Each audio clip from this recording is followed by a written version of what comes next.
today we're diving into why the H word, that's heart, can cause a visceral reaction in the corridors of power, and why leading with heart is actually the most hard-headed move you can make.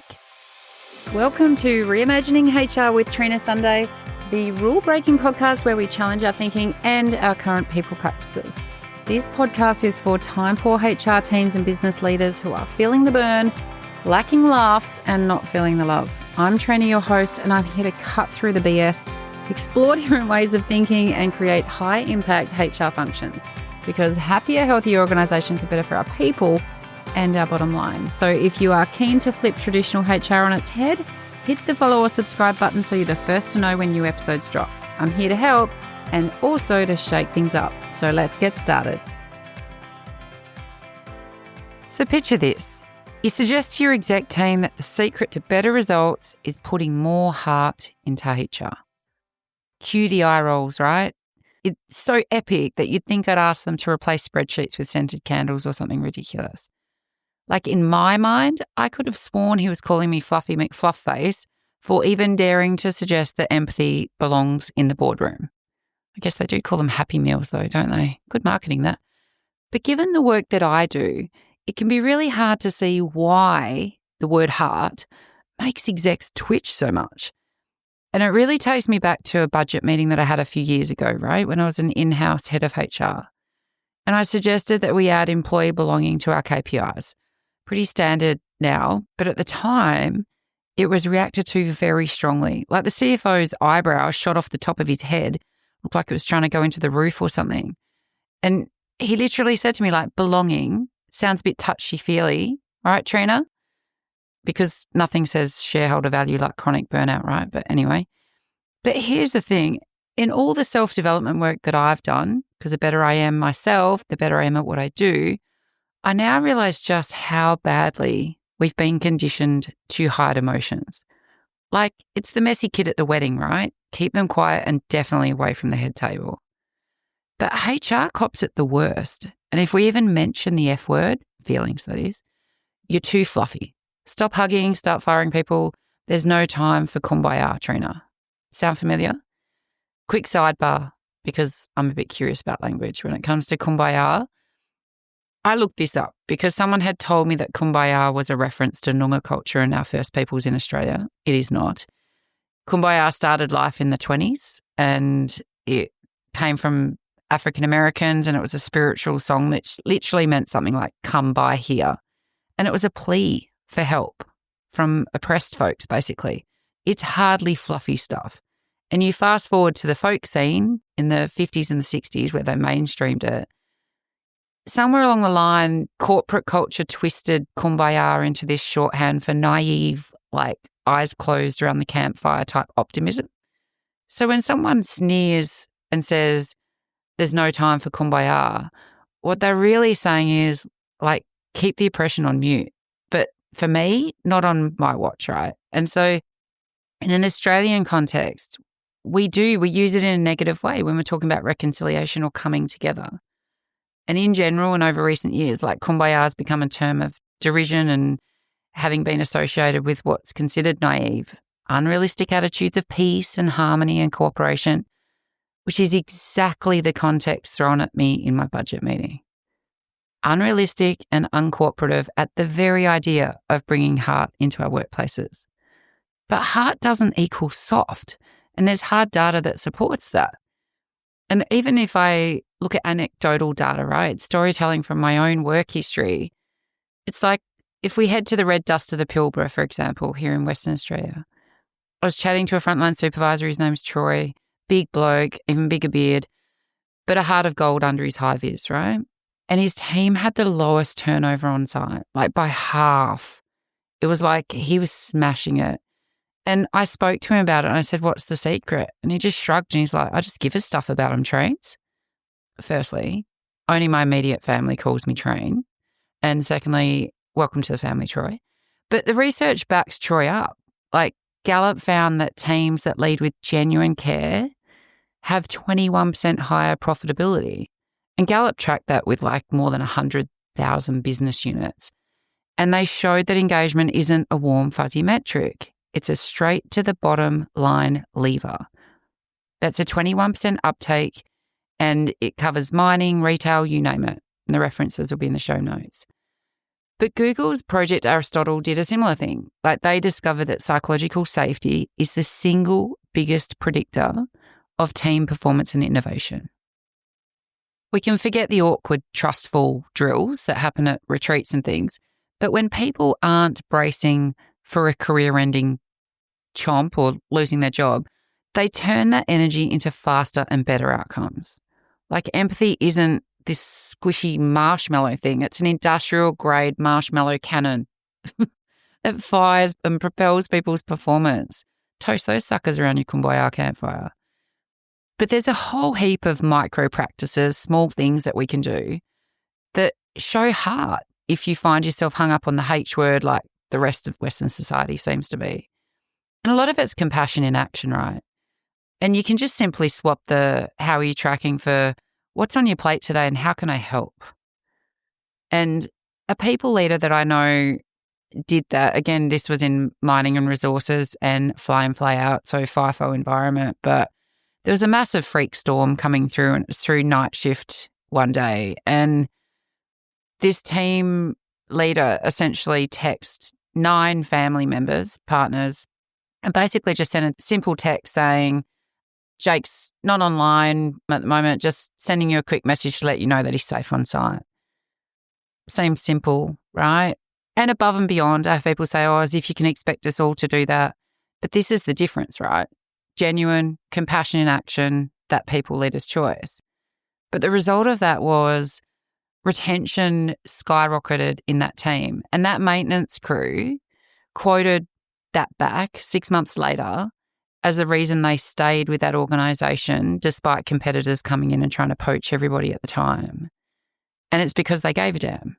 Bit like Troy, right? That wasn't Troy, that was someone else, different side. But it's the same with freedom and autonomy. Like, if we're looking at micro practices, showing heart in our workplace, like, you can give adults the sandbox and the shovel and kind of trust that they're not going to eat the sand. Like, our employees are not children.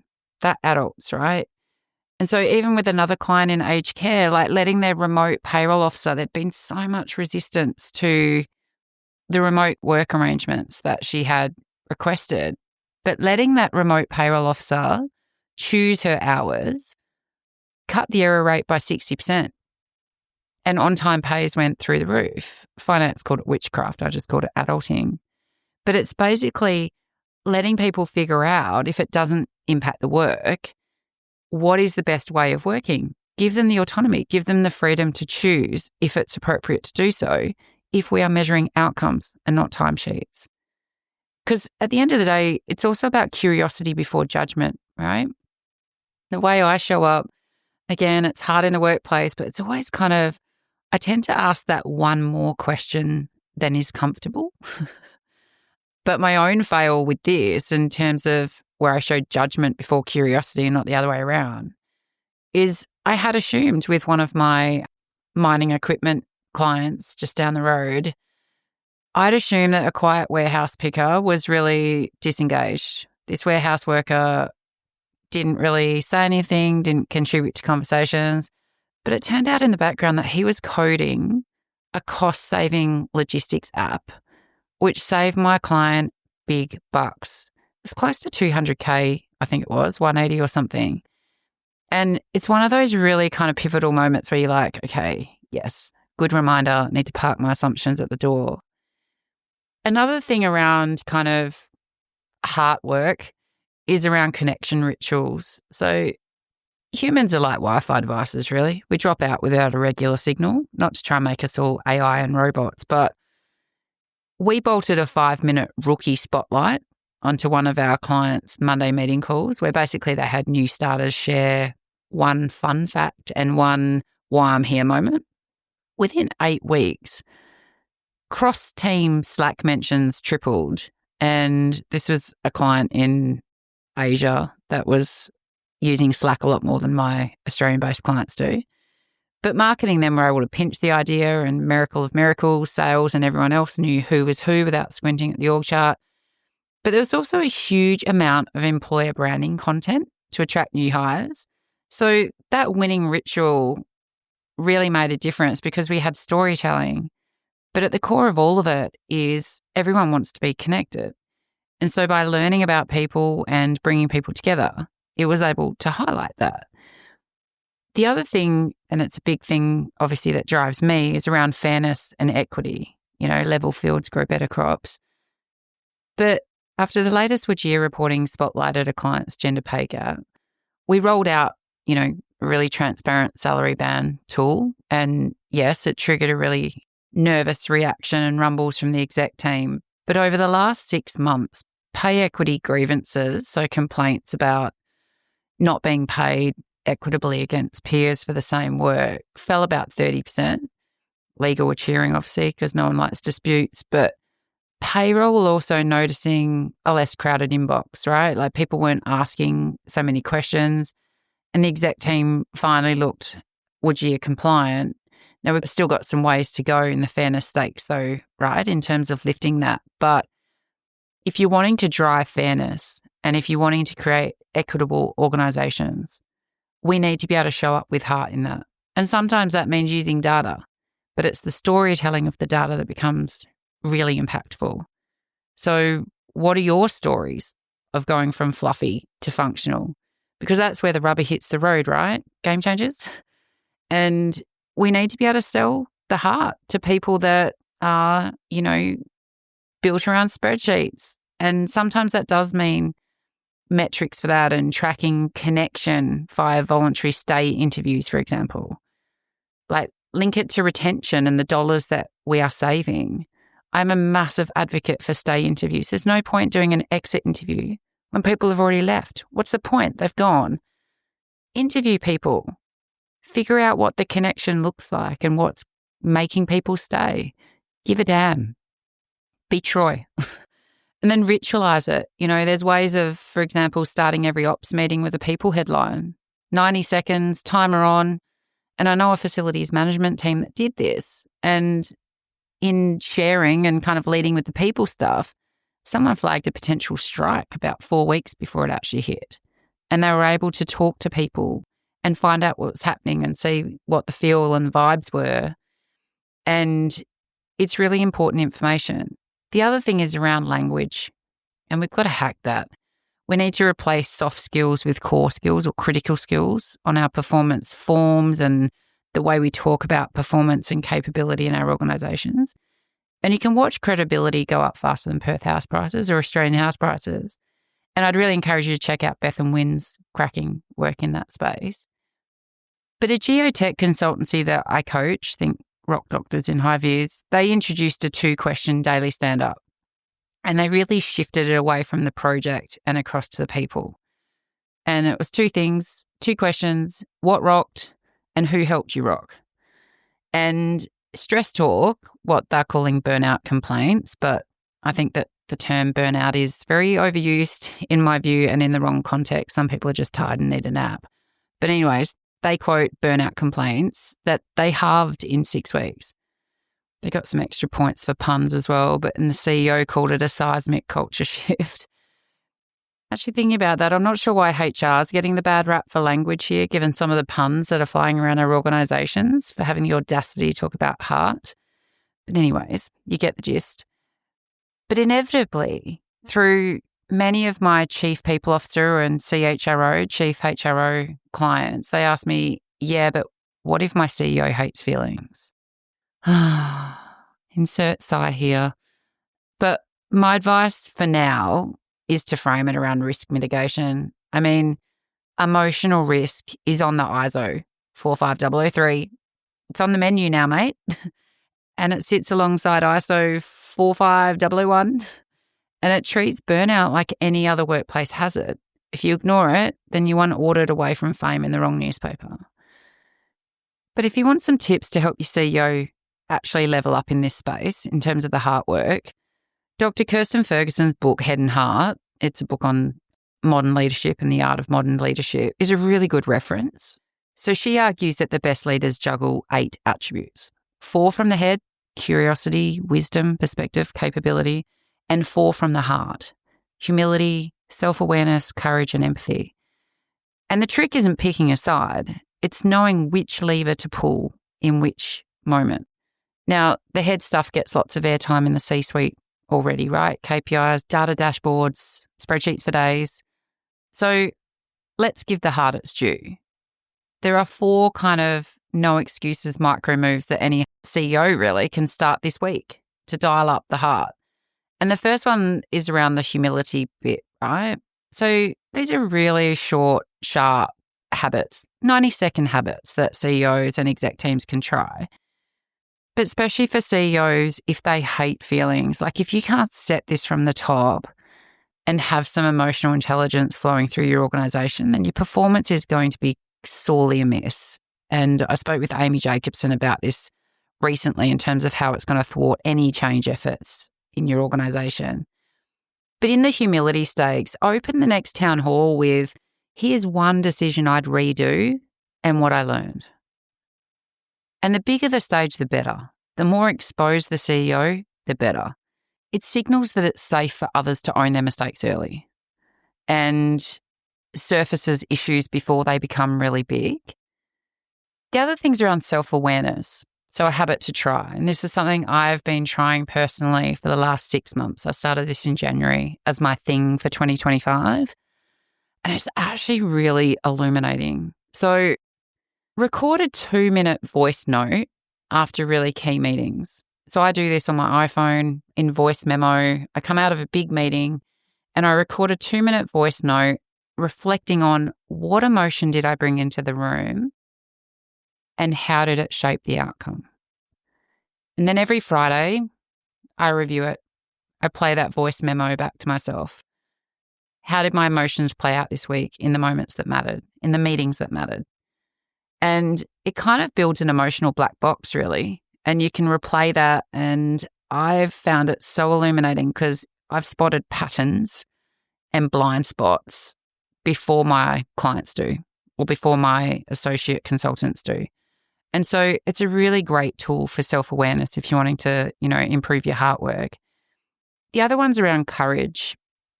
This is a bit harder, but one CEO client that I worked with, they created and personally presented their new psychosocial risk heat map. They put a big physical one on the board and they went and they pinned their name physically to the action plan. And it reframed well-being and creating safe workplaces away from being HR soft stuff and across to being an enterprise risk. And it shows from a CEO perspective that the buck really stops with them, not with HR. And then the last thing I was reflecting on from Ferguson's work and that last heart kind of space that she talks about, which is empathy. I think this is where you can kind of shadow frontline shifts for a couple of hours. No entourage, no clipboard. And essentially it's a bit undercover boss, but not quite undercover. But you have the same impact if you're there doing the thing for enough time to see the realities that your people are facing.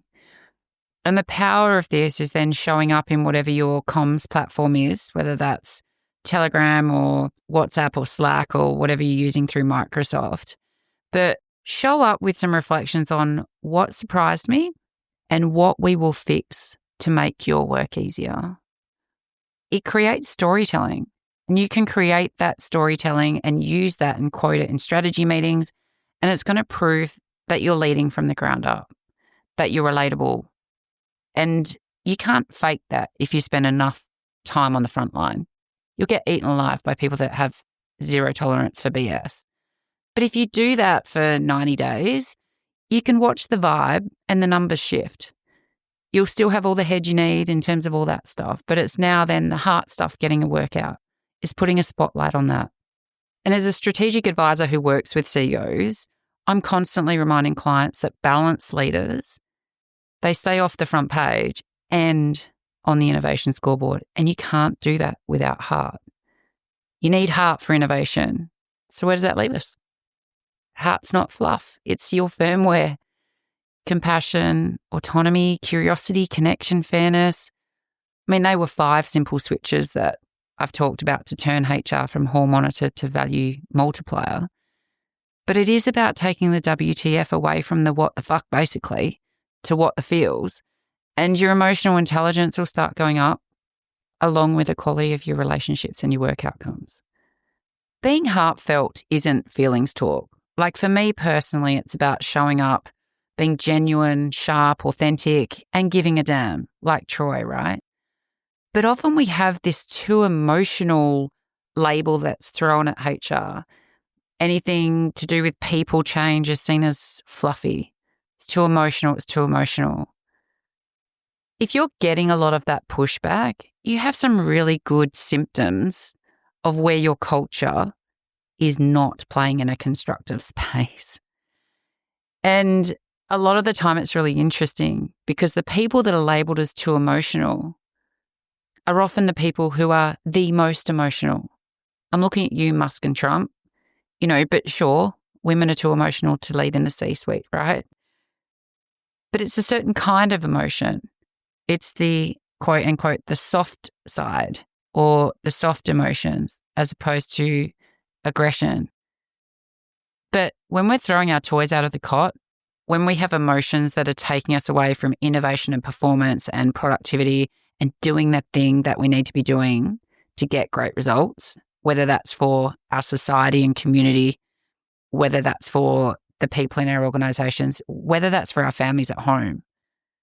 This is a space where if you lead with heart and if you show up with heart, you can make a massive difference, right?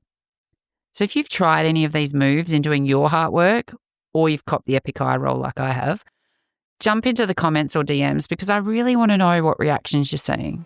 Because how cool would it be to keep the heart pumping and the positive changes humming? Imagine that. Thanks for tuning in and leaning in to this week's episode as we look to reimagine how we show up for our people, organisations and community. Reach out to us via our website at reimaginehr.com.au with your HR horror stories or suggestions of people you'd love to hear from or topics you want to explore. It's all about people, purpose and impact, and we are here for all of it. Until next time, take care, team.